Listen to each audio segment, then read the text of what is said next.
Bismillahirrahmanirrahim. Assalamualaikum warahmatullahi wabarakatuh.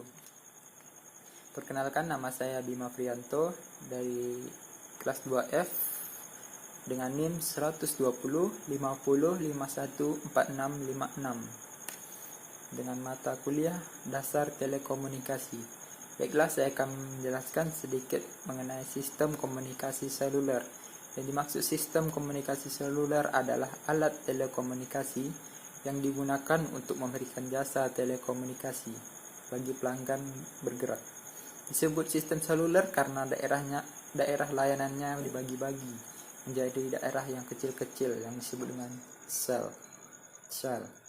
Komunikasi seluler ini masih menggunakan gelombang radio untuk mentransfusikan dari sisi akses maupun sisi core network.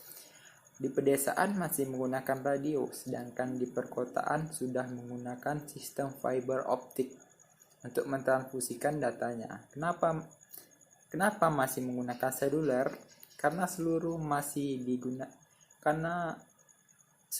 seluler masih digunakan oleh daerah-daerah yang terpencil.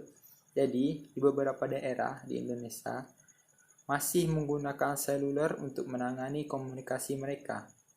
Ada contoh pulau yang masih menggunakan seluler di Indonesia adalah Pulau Seribu. Nah, selanjutnya ada proses telekomunikasi. Yang pertama itu ada planning, ada implementasi, dan ada operation and maintenance.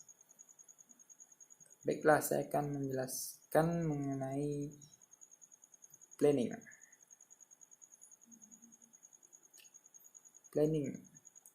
Ya, kita tuh harus ada planning, karena segala sesuatu itu membutuhkan planning.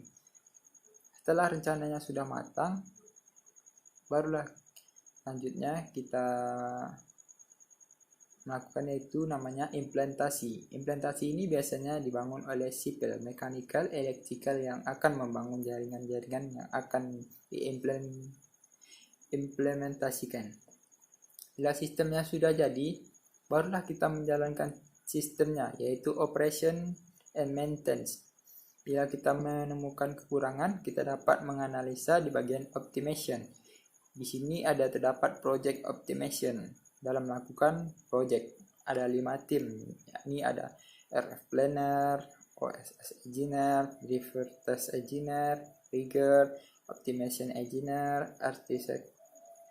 Selanjutnya ada arsitektur sistem komunikasi GSM. Jaringan GSM terdiri dari beberapa kesatuan fungsional yang memiliki fungsi tertentu. Struktur public LAN mobile network terbagi menjadi 3 subsystem, yaitu radio subsystem, network switching subsystem, operation and maintenance subsystem, ada mobile station. Baiklah, kita akan pertama menjelaskan mengenai mobile station, atau kita singkat dengan MS.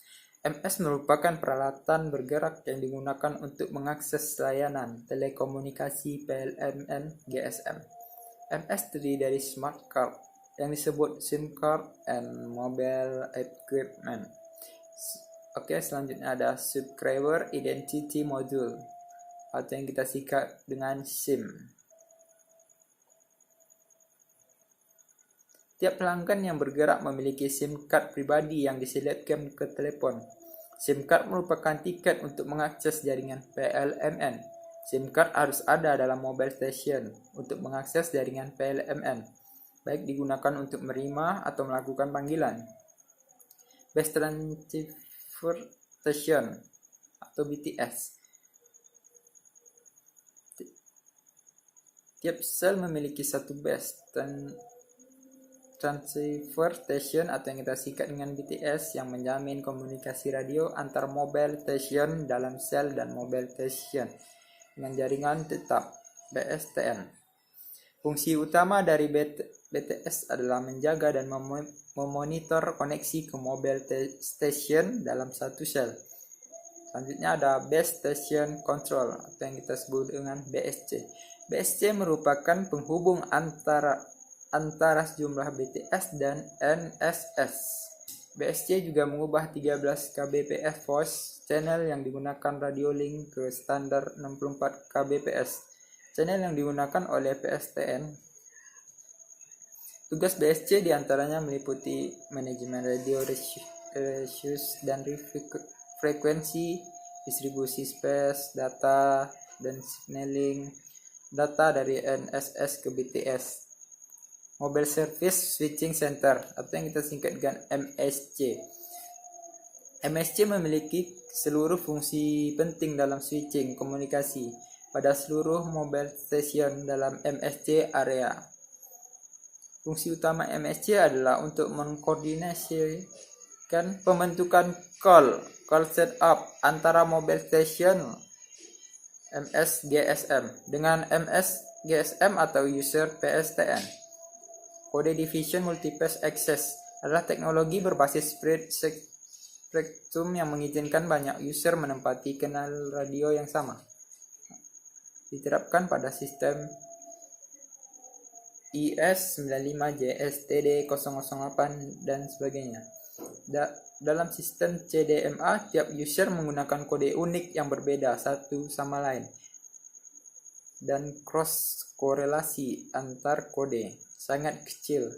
Setiap data yang akan dipancarkan terlebih dahulu akan ditebar atau yang kita sebut dengan spreading, sehingga memungkinkan adanya multiple access. Sekian dari saya, kurang lebih saya mohon maaf. Wabillahi taufiq wal hidayah. Wassalamualaikum warahmatullahi wabarakatuh.